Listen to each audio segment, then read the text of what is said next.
నమస్తే ఫ్రెండ్స్, నేడే చూడండి వినండి ఛానల్కి స్వాగతం అండి. ఇప్పుడు నేను చదివే కథ స్వర్గం. నువ్వు ఎప్పుడు చూసినా ఇంతే. ఆనంద్ వసుధని వదిలి అవతలి పక్క తిరుగుతూ అసంతృప్తిగా అన్నాడు బెడ్రూమ్లో. వసుధకి కళ్ళ నిండా నీళ్ళొచ్చాయి. పొద్దుటి నుండి నీరసంగా ఉంది. ఇంట్లో పని చేయకపోతే అత్తగారికి కోపం. ఆఫీస్కి లేట్ అయితే ఆఫీస్ రమ్మ చిందులు తొక్కుతుంది. చాలా స్ట్రిక్ట్ ఆఫీసర్ అంటూ ప్రతిదానికి మెమోలు ఛార్జ్ షీట్లు పంపి గొప్ప చూపించుకుంటుంది. పిల్లాడి స్కూల్కి వెళ్తే ఆ టీచర్ పేరెంట్స్ని అప్పుల వాళ్ళు చూసినట్టు చూసి పిల్లల్ని కనే ముందు ఈవిని కన్సల్ట్ చేస్తే పోయేది అనిపించేట్టు చేస్తుంది. తల్లిదండ్రులు ప్రవర్తించాల్సిన తీరు గురించి అదే పనిగా లెక్చర్ దంచుతుంది. ఎప్పుడు పుట్టింటికి రాదని అమ్మకి, వచ్చినప్పుడల్లా వదిన ఇంట్లో ఉండదని ఆడబిడ్డలకి, కబుర్లు చెప్పదని పక్కింటావిడికి, సినిమాకి రానుంటుందని కొలీగ్స్కి, రాత్రిళ్ళు తనతో సరదాగా ఉండటం లేదని భర్తకి, ఇలా అందరికీ అసంతృప్తే. కారణం తన తప్ప, ఇతరుల తప్ప ఆమెకి బోధపడడం లేదు. నడుం చాలా నొప్పి అనిపించి సన్నగా మూలిగింది.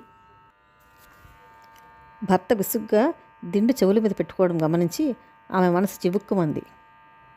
ఆనంద్ పెళ్ళైన కొత్తలో తన అరికాల్లో ముళ్ళు గుచ్చుకుంటే ఆ నొప్పి అతను అనుభవించేవాడు. ఇప్పుడు ముళ్ళు అతను గుచ్చుకుంటే ఆ నొప్పి తను అనుభవించినట్లు చిటుబుర్లాడతాడు. ఆమె ఉస్తూరు నిట్టూర్చింది.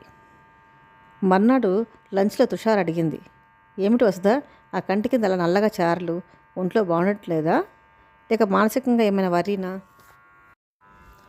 వసుదకి అద్దంలో చూసుకుని చాలా రోజులైనట్లుగా అనిపించింది. టాయిలెట్లోకి నడిచి ఒకసారి అద్దంలో చూసుకుంది. అవును, కళ్ళ కింద భాగం నల్లగా కమిలినట్టుగా అయిపోయింది. తనకేం చింతలు? ఆర్థికంగా ఏం లేవు. ఆడబిడ్డలు పెళ్లి చేయాలని కానీ, మరుదులను చదివించాలని కానీ ఒత్తిడి లేదు. అత్తగారు ఎప్పుడైనా నిష్ఠూరమాడినా పనంతా ఒకటి చెక్కబెట్టుకొని పోయే స్వభావం. ఆవిడ కదలకుండా ఒకచోట కూర్చునే మనిషి కాదు. ఆనందకి వ్యసనాలు లేవు. తనని ప్రేమించి కానీ కట్నం లేకుండా చేసుకున్నాడు. ఈ 7 ఏళ్లలో ఆ విషయం ఎప్పుడు తమాషా కూడా దెప్పలేదు.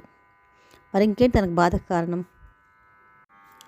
పక్కింటి మిసెస్ పరంజపే ఎప్పుడూ గలగలా నవ్వుతూ మాట్లాడుతూ ఉంటుంది. ఆమె వయసు 50 పైనే ఉంటాయి. అయినా ఇప్పటికీ ఐబ్రోస్ చేయించడం, బ్లీచింగ్ చేయించడం మానదు.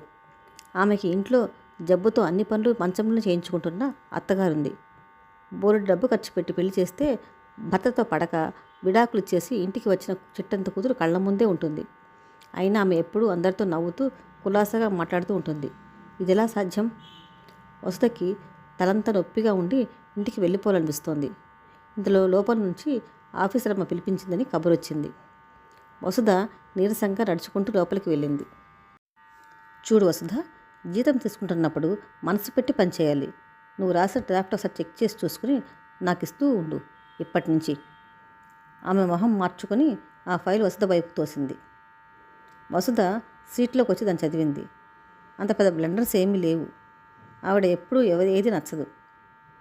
అందరూ సెక్షన్లో కబుర్లు ఆడుకుంటూ పని మానేసి కాలక్షేపం చేస్తున్నారని, ఆవిడ ఒక్కతే ఏసీ గదిలో బంధింపబడి పనితో సఫికేట్ అయిపోతుందని ఆవిడ భావన. తుషార కిలకిలా నవ్వుతూ సోమేశ్వరరావుని ఏదో అంటోంది. వసుధకి ఆమెను చూస్తున్నా విచిత్రమే. 30 ఏళ్ళు పైబడినా ఇంకా ఇంట్లో వాళ్ళ పెళ్లి ఊసెత్తడం లేదు. ఆమె సంపాదనతోనే ఆమె చెల్లెలు, తమ్ముడు చదువుకుంటున్నారు. ఇప్పుడిప్పుడే ఆమెకు పెళ్ళయ్యే సూచనలు కూడా లేవు. అందరి దగ్గర సెకండ్ వీక్ నుంచే అప్పులు చేస్తుంది. అయినా హాయిగా నవ్వగలదు. గలగలా మాట్లాడుతూ సినిమా పాట ఏదో హమ్ చేస్తూ హుషారుగా ఉండగలదు. వసుధ ఇంటికి వచ్చేసరికి బాబీ వచ్చేశాడు. మమ్మీ, ఈరోజు సర్కస్కి వెళ్దామా? పరిగెత్తుకొచ్చి అడిగాడు. డాడీకి టికెట్స్ తెమ్మని చెప్పలేదుగా, ఇంకో రోజు వెళ్దాం అంది వసుధ. వాడు బుంగమూతి పెట్టి, ఛీ నువ్వెప్పుడు ఇంతే అని అలిగి నాన్నమ్మ దగ్గరికి వెళ్ళాడు. వసుధ కాళ్ళు కడుక్కొని వంటింట్లోకి వెళ్ళి కాఫీ కలుపుకుంటుంటే పని మనిషి వచ్చింది. లక్ష్మి, గిన్నెలు శ్రద్ధగా తోమటం లేదు. చూడు ఈ కాఫీ గిన్నె ఎలా తయారైందో. 10 ఇళ్ళు పట్టావు. ఫస్ట్ తారీఖు నాడు డబ్బులు తీసుకోవడంలో తప్ప నీకు పని మీద శ్రద్ధ లేకుండా పోతోంది అంది మసిబారిన గిన్నెని అసహనంగా సింక్లో పడేస్తూ వసుధ. బాగానే తోముతున్నాను కదమ్మా, ఏదో ఒకనాడు అట్లా అవుతుంది అంది మొహం గంటు పెట్టుకుని పని మనిషి. వసుధకి ఇంటి పరిస్థితి చూస్తే నిజంగా చిరాకేసింది. ఇల్లు చూడు ఎలా ఊడుస్తున్నావో. ఆ డైనింగ్ టేబుల్ కింద, మంచం కింద సరిగ్గా చీపురే వేయవు. మళ్ళీ దసరా పండగ చీర కొనాలమ్మా అంటూ ఫర్మాయిషులు. విసుగ్గా అని టీపాయ్ మీదన్న పేపర్లు సర్దసాగింది. వసు, రేపు లీవ్ పెట్టేసాయి, కిరణ్ గడి ఎంగేజ్మెంట్కి మనం వెళ్ళాలి అన్నాడు. కిరణ్ అతని ఫ్రెండ్. కుదరదండి, మా బాస్కి అసలే నా మీద చిరాకు ఎక్కువ అవుతుంది. ముందుగా చెప్పకుండా లీవ్ పెడితే ఊరుకోదు అంది వసుధ. నువ్వెప్పుడు సరే అన్నావు గనక అన్నాడు ఆనంద్ బాత్రూంలోకి వెళ్ళి గడ్డేసుకుంటూ. తలుపు దఢేలను తోసుకొని లోపలికి వెళ్ళి, అయితే ఉద్యోగం మానైనా హాయిగా ఎక్కడికి పడితే అక్కడ తిరగచ్చు, 2 పూట్ల కమ్మగా పిండి వంటలు చేసుకోవచ్చు, ఇల్లంతా నీట్గా ఉంచుకోవచ్చు. కానీ ఫస్ట్ తారీఖు నాడు 7,000 రూపాయలతో బరువుగా కవర్ ఇంటికి రాదు మరి అని అరవాలనిపించింది వసుధకి. కానీ అరుపులకు బదులుగా కన్నీరు చెంపలపై జారి ఆమెను ఊరడించింది. ప్రతి ఆదివారం స్కూటర్ మీద వసుధ, ఆనందులు కూరల మార్కెట్కి వెళ్తారు. ఎప్పట్లాగే ఆ రోజు కూడా వెళ్ళారు. మునక్కాయలు బేరమాడుతుండగా హాయ్ వసు అన్న పలకరింపు వినిపించేసరికి తల తిప్పి ఆ పిలుపు వైపు చూసింది వసుధ. లీల, తనకి ఇంటర్లో క్లాస్మేట్, పంజాబీ డ్రెస్ తెల్లగా నాజుగ్గా మెరిసిపోతుంది. పక్కనే ఓ 6 ఏళ్ల పాప క్యారెట్ తింటూ నిలబడి ఉంది.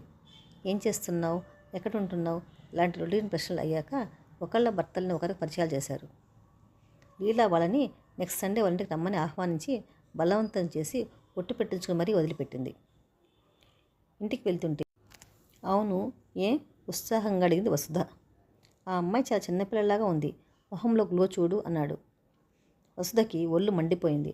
అక్కడే స్కూటర్ దిగి ఇంటికి నడిచి వచ్చేయాలనిపించింది.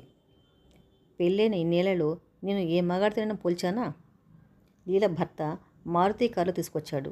మరి మీరు స్కూటర్ మీద తిప్పుతారే, ఎండలో నిలబడిపోను, గ్లో తగ్గిపోదు అని అడగాలనిపించినా అడగలేదు. ఆ రాత్రి ఆనంద్ తమకంగా, ఏయ్ హనీ డార్లింగ్, ఇటు తిరుగు, నువ్వెప్పుడు ఇంతే అంటూ అతను ఎప్పట్లాగే రొటీన్ పాట పాడాడు.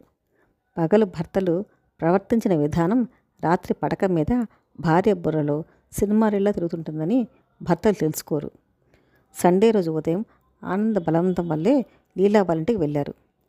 వెళ్ళేసరికి లీల తలకి క్లిప్ పెట్టుకుని నైటీలో ఉంది. లోపల వంటింట్లో ఉన్న భర్త మనోజ్ పిండి చేతులతో వచ్చి కూర్చోమని ఆహ్వానించాడు. లీల చాలా బాగా డ్యాన్స్ చేస్తుంది, తన ఆర్ట్ని నేను ఆగిపోనేది తెలుసుకోలేదు. రేపు 4th రవీంద్ర భారతిలో ప్రోగ్రాం ఉంది, మీరు రావాలి అన్నాడు కాఫీ కలిపేస్తూ. మనోజ్ తక్కువ గిటార్ వాయిస్తాడు మను, నా ఫ్రెండ్ కోసం ఒక బిట్ వాయించమా ప్లీజ్, లీల గోముగా అడిగింది. వసుధ జవాబుగా అతని వీపుని కంచుకున్నట్లు బాగా ఆనుకొని కూర్చుంది. ఆమె అప్పుడప్పుడే పాజిటివ్ థింకింగ్ నేర్చుకుంటోంది. ఏంటి దేవి గారు ప్రసన్నంగా ఉన్నారు, అల్లరిగా అడిగాడు ఆనంద్. వసుధకి ఇన్నాళ్ళు ఇంత ఆనందం తమకు దూరంగా ఉండని కారణం తెలిసింది. కేవలం అసంతృప్తి. పని మనిషి పనిపట్ల తనకి, తన పని పట్ల అత్తగారికి, ఆఫీసర్కి, తన మూడ్స్ పట్ల తన భర్తకి, అందరికీ అసంతృప్తి భూతం పట్టుకుంది. దాన్ని వదిలించడానికి చిన్న చిట్కా, మెచ్చుకోలు, పన్నీర్ లాంటి పొగడ్త, వీటితో తృప్తి కలిగే విధంగా పనులు చేయించుకోవచ్చని ఆమెకి అనుభవపూర్వకంగా తెలిసింది ఆ రోజు. కథ సమాప్తం ఫ్రెండ్స్. కథ మీకు నచ్చినట్లయితే ప్లీజ్ సబ్స్క్రైబ్. మరో మంచి కథతో మళ్ళీ కలుస్తాను.